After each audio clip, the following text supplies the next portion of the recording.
Between Forbidden Breath, the story of Jungkook and Jimin, who must never be too close. Can someone become another's breath? Not just a friend, not just a colleague. But like air, without their presence, one gradually loses direction, loses control, loses themselves. This question didn't come from a Korean drama or a melancholic ballad. It emerged from a shocking statement, not from anyone but from Kim Taehyung, V of BTS, in an interview that was meant to be ordinary. But the sentence he said changed everything. Jungkook can't live without Jimin. It wasn't a quiet whisper, not backstage banter. It was delivered on camera in front of a national media outlet. His expression flat, but his eyes held something deeper, a truth too heavy to remain hidden behind the walls of the company. The words echoed like a long-buried secret. Within 24 hours, 2 TV stations and 3 major digital outlets in South Korea released special reports.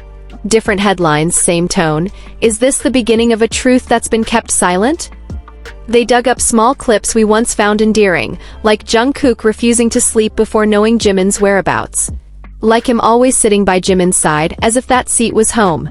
But those once harmless moments now form a much deeper, more tragic mosaic. A former HYBE management staffer revealed an internal term, Code Blue.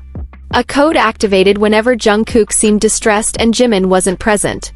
They had to find Jimin immediately, otherwise Jungkook might lose his footing.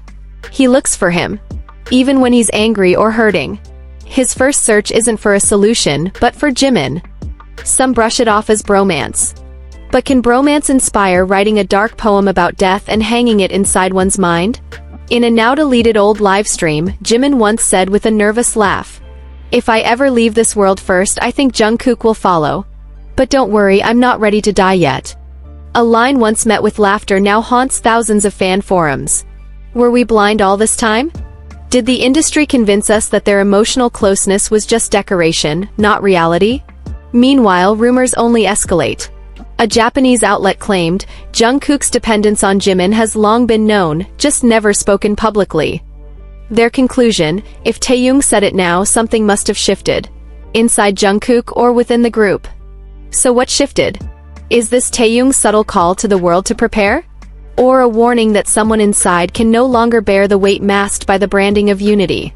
Leaked HYBE internal documents reportedly labeled Taehyung and Jungkook as high-risk individuals due to their wild personalities and unpredictable emotional impact.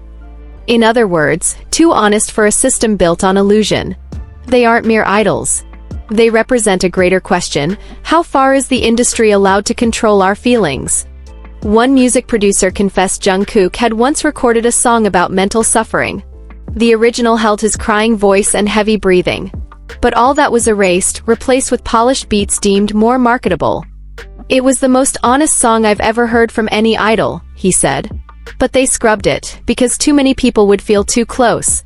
Taehyung, meanwhile, wrote a poem about the suffocation behind fame, and received a formal reprimand. The reason? His poem was too likely to spark speculation. They were allowed to sing but not to speak about their wounds.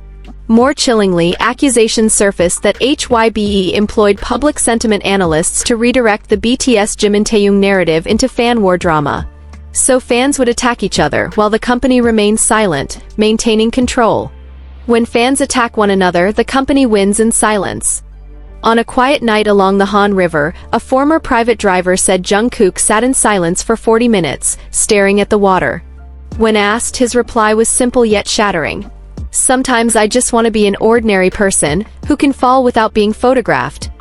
Behind the glittering stage lights, there are 2 young souls who just want to be heard. Who want to be embraced without censorship. Who want to be honest without consequences. But when honesty becomes a threat, the system moves in to neutralize it.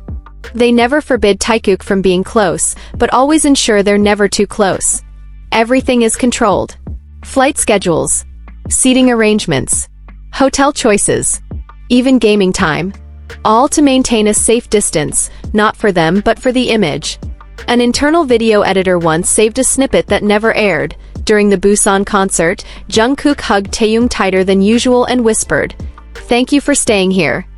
That footage was deemed too human and erased from official content. Now we stand at a point of reckoning. A truth too deep to deny. If this isn't love, then it's something even greater, a bond that grows under limitations, dares to touch, and lives despite being suppressed. Can Jungkook truly not live without Jimin? Or perhaps the more honest question is, how many more truths must be buried to keep the image shining?